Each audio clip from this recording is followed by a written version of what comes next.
ایک دفعہ کا ذکر ہے کہ کسی ملک کا ایک بادشاہ تھا۔ وہ قیمتی چیزوں کا قدردان تھا اور اس کا ایک بہت ہی خوبصورت محل تھا اور اس کی ایک خوبصورت بیٹی تھی جس کا نام شہزادی گل تھا۔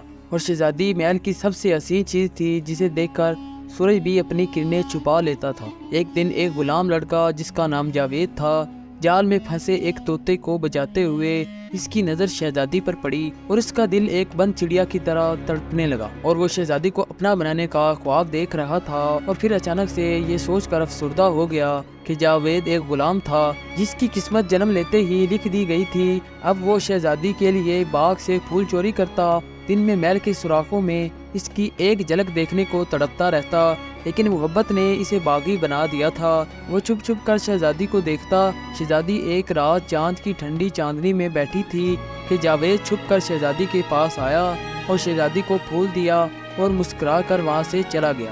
جاوید کی یہ بات شہزادی کے دل کو چھو گئی۔ اب شہزادی کو کچھ ہی دنوں میں جاوید سے محبت ہو گئی تھی۔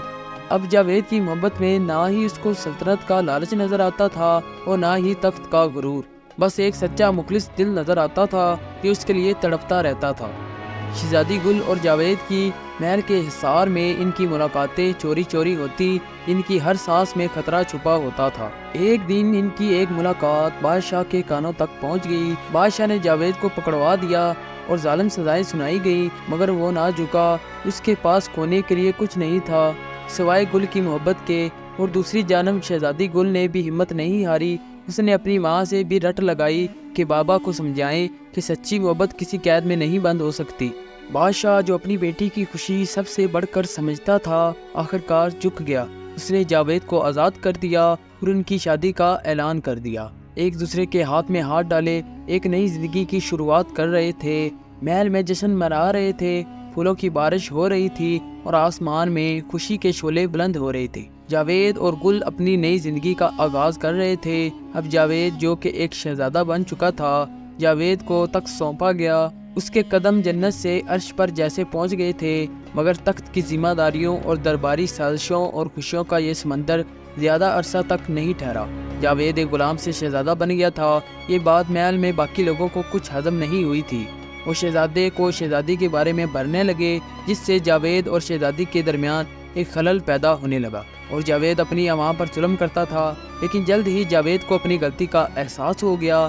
اس رات کو جب وہ لوگوں کی شکایت سن رہا تھا تو اسے ایک کسان کی کہانی یاد آئی جو اسے باغ کی پھولوں کے بارے میں بتا رہا تھا۔ کسان نے کہا تھا، بادشاہ جی، پھول صرف خوشی کے لیے نہیں ہوتے، وہ خوشبو بھی دیتے ہیں جو غموں کو مٹا دیتی ہے۔ ہمیں صرف پھول ہی نہیں، ان کی خوشبو بھی چاہیے۔ اس وقت جاوید سمجھ گیا کہ رعایا سے محبت صرف تخت پر بیٹھنے سے نہیں ہوتی، ان کا غم سمجھنے، ان کی خوشبو سننے سے ہوتی ہے۔ صبح ہی اس نے درباریوں کو مجلس احوال میں بلایا اور سب کچھ صاف صاف کہہ دیا۔ وہ اب ان کا بادشاہ بن کر نہیں، ان کا ساتھی بن کر حکومت کرنا چاہتا ہے۔ اور اس کے فیصلے میں شہزادی گل کا بھی ہاتھ تھا، جو رعایا کی خوشبو سننے کا فن خوب جانتی تھی۔ اب جاوید اور شہزادی نے مل کر ایک نئے عہد کا آغاز کیا، جہاں محبت نہ صرف ان کے درمیان بلکہ سارے محل، ساری سلطنت میں ہر ایک شخص سے تھی۔ شہزادہ جاوید کا یہ فیصلہ عوام کے ایک جشن سے کم نہیں تھا، یہ ان کی محبت کی ایک نئی فصل تھی جو نہ تخت و تاج کی چمک سے کم تھی اور نہ ہی رعایا کی محبت سے بڑھ کر۔ یہ ایک ایسی محبت تھی جو دکھوں کو پھولوں میں بدل دیتی تھی اور ایک غلام اور شہزادی سے دو انسان بنا دیتی تھی۔ شہزادی کا ساتھ مثالی بن گیا، انہوں نے مل کر سلطنت کو خوشبوؤں سے بھر دیا۔ جاوید عوام کے دکھوں کو سمجھنے لگا اور چند مہینے گزرے، سالوں بدلے۔ جاوید اور شہزادی مہینوں بعد ان کی زندگی میں ایک ننھے شہزادے کا جنم ہوا۔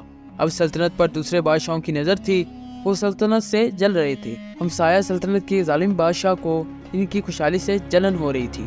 اس نے چال چلی، بغاوت پھیلائی اور ایک خونی جنگ کا آغاز کر دیا۔ جاوید کو اپنی رعایا، اپنی محبت اور اپنی خوشبوؤں کی حفاظت کرنی تھی۔ جنگ کا میدان ہولناک تھا۔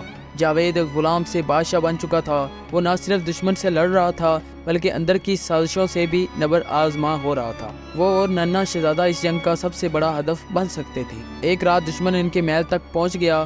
جاوید اپنی جان کی پرواہ کیے بغیر انہیں لے کر خفیہ راستے سے فرار ہو گیا۔